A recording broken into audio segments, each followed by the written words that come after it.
Now then, let's hear from a supporter of Penny Mordaunt. Michael Fabricant joins us, the Conservative MP for Lichfield. Michael, good morning. Good morning to you, Callum. By the way, great advice, I think, from Jake Berry there, because these, big debates on television can make and break candidates.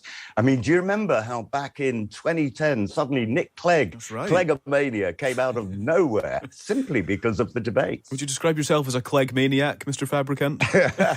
No, I can see through I it. didn't imagine so. I knew him. I didn't imagine so. Well, with that in mind, though, let's start there, because the conventional wisdom on TV debates is that the front runners have most to lose, and Penny Mordaunt is perhaps surprisingly in second place behind the former Chancellor at this point. So arguably, she's got quite a lot to lose tonight. Well, I'm afraid you're right, Callum. That is absolutely true. I mean, this is an opportunity now for the ones who are lingering. So Tom, I think, is right at the bottom there with 32 votes. So he's got the best chance to win. And Rishi, of course, is the one who has most to lose because he has the biggest support in the party.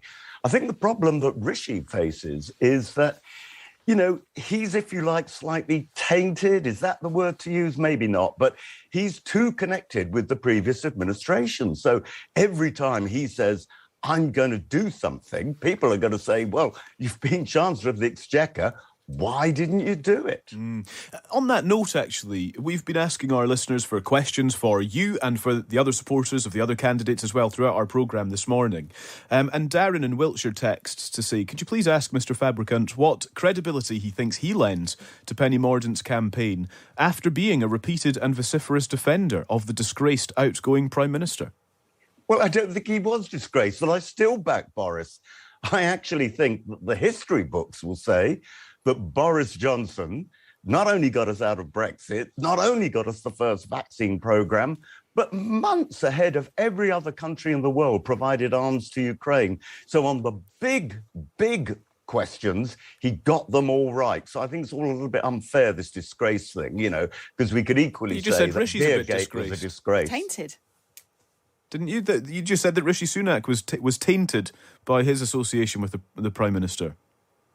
No, tainted with the administration. I didn't say the Prime Minister. Oh, right. But he's in charge of the administration. I use that in inverted commas, actually, because I don't want to say that Rishi is tainted. I think he would actually, be a very good Prime Minister. But the problem he faces out there is that constant question.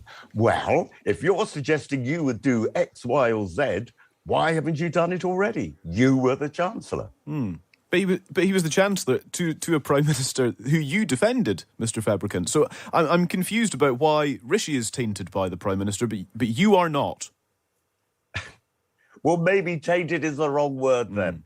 But what I mean is, you know what I mean. I don't know what you mean. That's why I'm asking. I'm trying to work out what the distinction is between a Chancellor who stayed until the last minute alongside a Prime Minister who you say could be tainted by association, and you who defended a Prime Minister, not undermining the credibility of your support for Penny Mordaunt.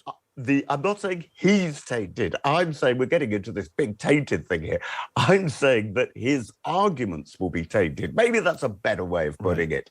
That every time he says, I would do X, Y, or Z, people will say, well, you know what? You were part of the previous administration, so why didn't you do it? But, the key thing about Penny Mordaunt is that she's believable, she's credible, people like her. She's got the it factor, which I don't think the others have got. If you look at all the polling, she's not only popular amongst the Conservative members who will be voting, the 180,000 Conservative members who will be voting between the final two when we've whittled it down. More importantly, she is actually the most popular in the country generally, and the person that Keir Starmer does fear most. That's interesting. I wonder then what you make of very sort of stern and stark comments from Penny Mordaunt's old boss, Lord Frost, who says he has grave reservations about her as Prime Minister. And I suppose it's easy to kind of brush them off as, he's a friend of Boris Johnson and perhaps he's just kind of living on that reputation a little. But at the same time, does that not kind of prick your conscience slightly in terms of, well, actually, if he has grave concerns and grave reservations indeed, as somebody who worked with her, actually, we should really investigate what he means by that? And it wasn't just David Frost. There were one or two others too, wasn't there, Callum? Yeah. And what the point is the timing of it. It all came out yesterday. If it had got grave concerns, why didn't you mention it before? I'm afraid I think it's dirty tricks. I'd love to know who's actually put him up to it. He'll deny it, of course, but it's very clear to me, and I don't think it's actually cutting much ice with the MPs who are voting at the moment.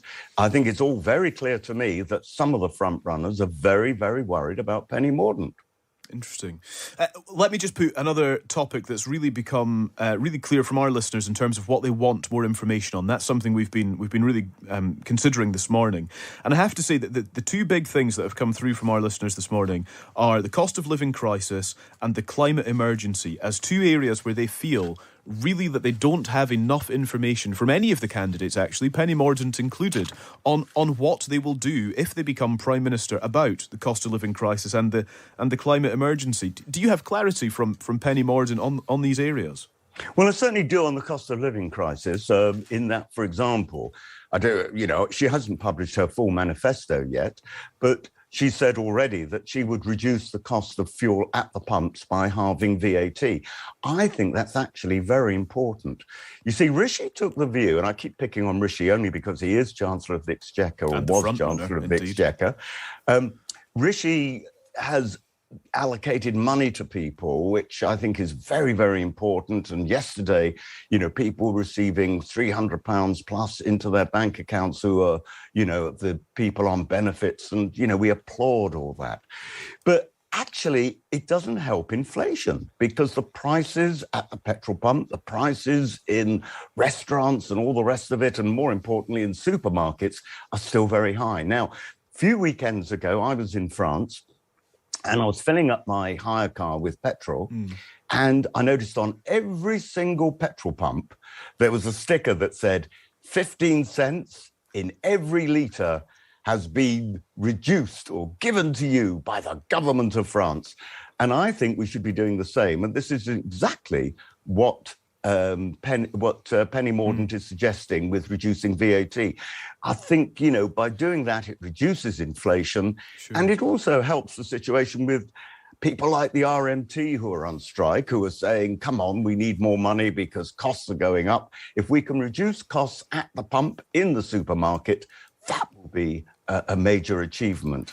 Michael Fabricant, thank you so much for your time. Really good to speak to you. Thank you. Cheers now. Thanks very much. Cheers. Take care. Thanks. Michael Fabricant is the Conservative MP for Lichfield and supporter of Penny Mordaunt.